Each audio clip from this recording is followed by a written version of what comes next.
Good morning. Let's see, I'll have to sit like this because we're just at the ocean here. A beautiful place in the world, Belongil Beach. It's my favorite beach in Byron Bay, Australia. And I thought I'd bring you here today.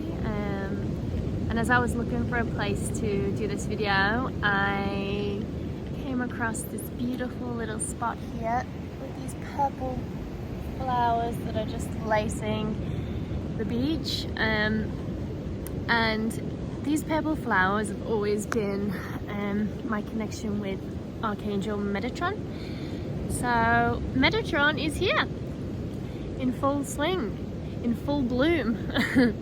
So yeah, Metatron is a very powerful archangel who I've been connecting with for many years, and interesting synchronicities when I first discovered Metatron and his support.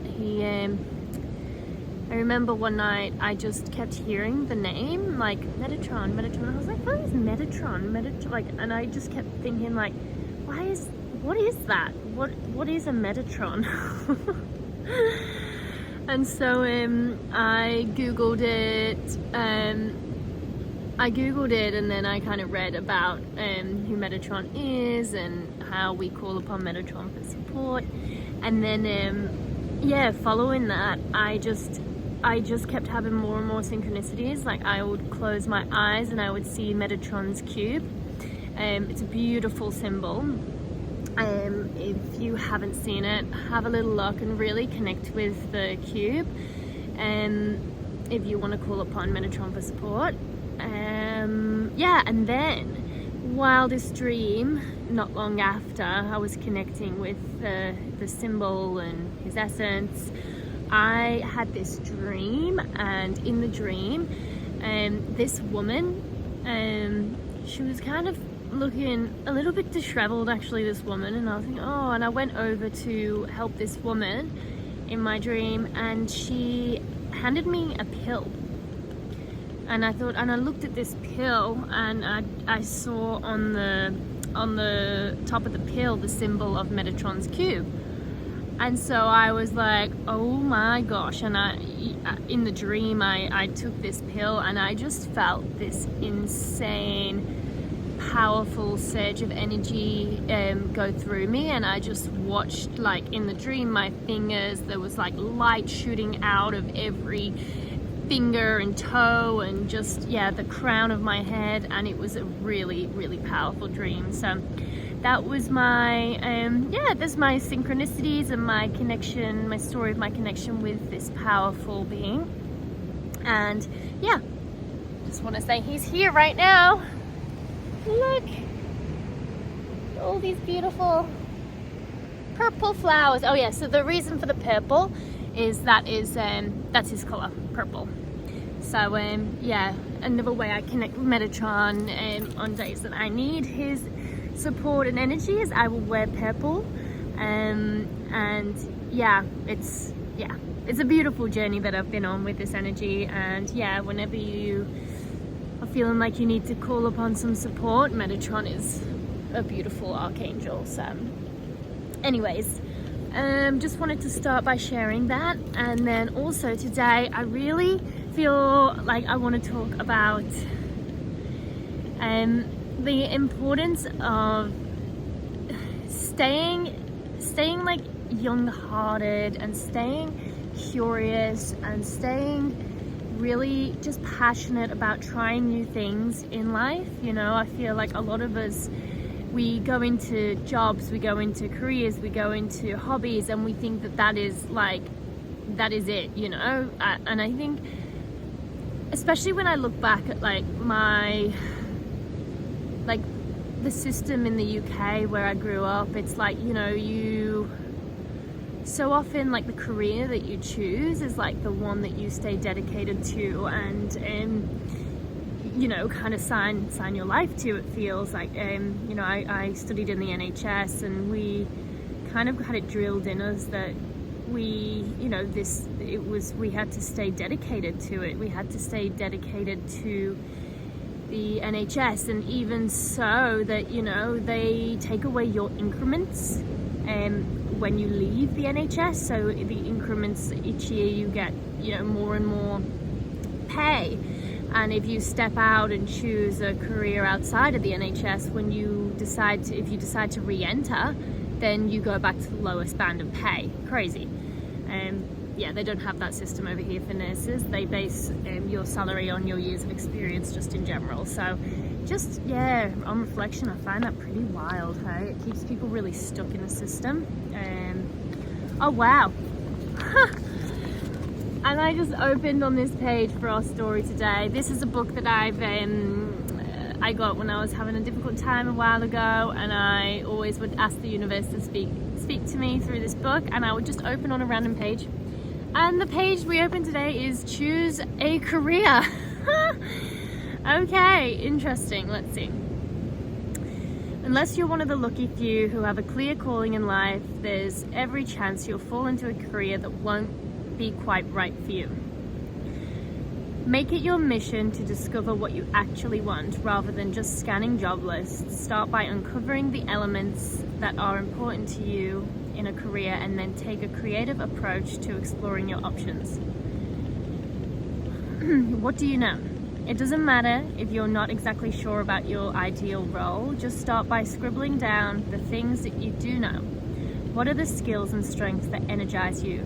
Do you want to work with people or largely alone? What kind of physical space do you imagine yourself working in? What's the ideal location of your work, and what are the things that interest you? What kind of lifestyle do you want? Wow, so this is, I love that this is the page we've just opened on after what we talked about. And yeah, I've been on a little bit of a journey actually myself, self-actualizing my life this past year after years and years of nursing and just giving and feeling like it just wasn't really giving back to me in a way that I needed, you know, creatively and in all of the ways. I'm such a creative, but I'm also such a caring being, so I had to really like step back and see how I could marry the two worlds, because after, you know, landing in a management role as well, and being the care manager for a 90-bed high care facility, like I did not have much time just to give to things outside of work, and I was like, wow, is this it, you know? So after feeling very depleted, I took a step back and I self-actualized my life, and I was like, right, what brings me joy? And I did a vision board, and I look, and I'm just like, right, I love sewing. Sewing is my meditation. I need to incorporate that into my life, and that's a big priority for me, because when I'm feeling balanced, things in my life, you know, my health is great and everything like that, so sewing. And I'm also like, right, okay, I love building communities, so how can I incorporate that into my job? And I'm like, right, sewing classes, cool. Teach people how to sew, cool. And so I'm like, all right, so I need to do something like that. And I'm like, oh, but you know, like, how am I gonna do this when I have to have an income with nursing? So I just think, okay, sewing, and then, oh, I've got, yeah. And then my brain just started ticking, and then eventually I came up with, I birthed what I'm doing now, our Timeless Threads, which incorporates all of my hobbies and passions, even acting. I was like, I want to go to acting classes, and as part of my new role that I've created now, like I turn up as a 1950s shopkeeper in aged care homes, delivering shopping experiences and fashion shows and catwalks to improve the dignity, because a big part of who I am is I just love caring for those who are vulnerable and those who are in need. So that is a way I've kind of incorporated my nursing role into all of the facets and all of the things that I love to do. And I'm literally like, wow, like stepping back and really being able to like bring in all of your desires and all of your hobbies and all of the things that light you up, and creating your own role. It's fucking possible. Like, I never thought it was possible, but it's yeah, it's possible. So yeah, I would just start with creating like a bit of a vision board and just jotting down everything you love and everything that lights you up. And I promise you, like, you will not regret it. If you can create a role that encompasses everything that you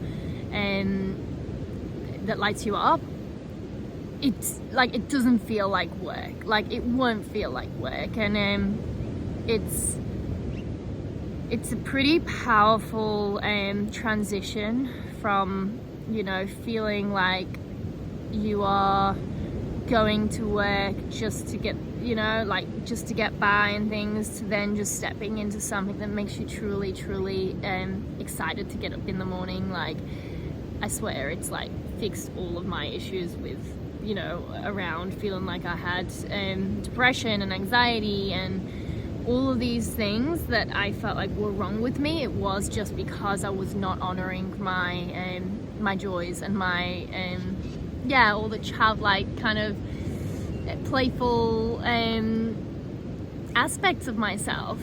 Hey, Colby. oh, you've seen a dog. Okay, so I'm going to read this next bit of the book. Brainstorm 20 career ideas. So with a friend, come up with at least 20 potential careers. Don't stop before you've got 20. Be completely open-minded and as random as you like. Don't think of it as choosing a career for life. Just start by being creative and bold. Be inquisitive. Find out what other people do for work. Read journals and magazines that you wouldn't usually read. Explore books and blogs where people share their stories. Go to business events in fields that you're curious about. Contact people who have interesting roles and ask them if they can spare the time for a coffee with you. Cool. I love that. Thank you, universe. Thank you, Metatron. Thank you. Like, I feel like this is a real big message that that my collective needed to hear today. And yeah, all I can say is, since I self-actualized my life and took that time to really hone in on what I wanted for my future, like, it's changed my life. It's really changed the game. I'm no longer mentally unwell, and I just feel so grounded and alive and just childlike. And yeah, it just feels like every day is a new opportunity to grow. And this is what I love about living, is like constant growth, constant striving for, you know, challenging, like, not challenging in a bad way, but in a really just, I love being challenged and I love learning new things. And it's really, yeah, it's itching the itch, you know. And yeah, how good, like, when you can literally design your own life. Like, we are the creators, we are the designers. Like, we can create whatever experience that you know, we imagine. Like, we can literally bring our thoughts into matter, into the physical. Like, I've just grew a beautiful veggie patch. Like, I've imagined that for years, and it's now in the physical. Like, it's we create with our minds first, and then when we actually, you know, we have to actually do the work. Of course, it doesn't just appear like magic. The magic is the process of actually bringing it into the physical realm, you know. And anyway, I hope. Oh, there's a beautiful crab. Let me see if you can see it. Where is he? I don't know if you can see that. There's a beautiful white crab. Anyway, so oh, I'm sorry. Look at my baby. I just love Colby. This is Colby. Colby is literally like my little spirit guide. He's been with me for 4.5 years in Australia, and yeah, he is honestly just been such a blessing. He's led me to all the right people, places and things in my life. He is literally my spirit guide. I love him. If anybody else has got a dog, you'll understand just how, you know, special that bond is with your little fur baby. But anyway, I hope there was a little message for my beautiful collective out there. And yeah, main message here though is just to have fun with it. Have so much fun with it. Like, be playful, be childlike. This is the state that we actually can create magic, when we are so imaginative like children, and we let go of the kind of serious, logical, like when we overthink and overanalyze things and try to be super logical, we just destroy magic. We destroy like the creative process, and in that we block ourselves from miracles, we block ourselves from abundance, we block ourselves from the gifts that the universe is trying to give to us and show to us, in order to actually pull in all of the things that we need to create the world that we're envisioning, you know. So yeah, be open, be receptive, be creative, and just have fun. Tap into that inner child. Remember what your inner child loved to do, to create, loved to do, to regulate, and just do it. Just be a child again, you know, because in being that child, it's where the magic is. Okay, well, anyways, I'm gonna love you and leave you, and yeah, have a great rest of your week. Mwah. Thanks for joining me on my Wednesday morning ramblings, my little whimsical ramblings. I just love that I can talk to the camera about all these wild imaginings that I have, and that it may land on some ears that need to hear it. What a great,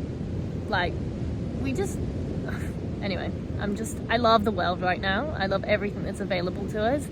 And you know, all these different ways we can communicate and spread, you know, beautiful messages to one another. I think it's awesome. So yeah, lots of love. Love you.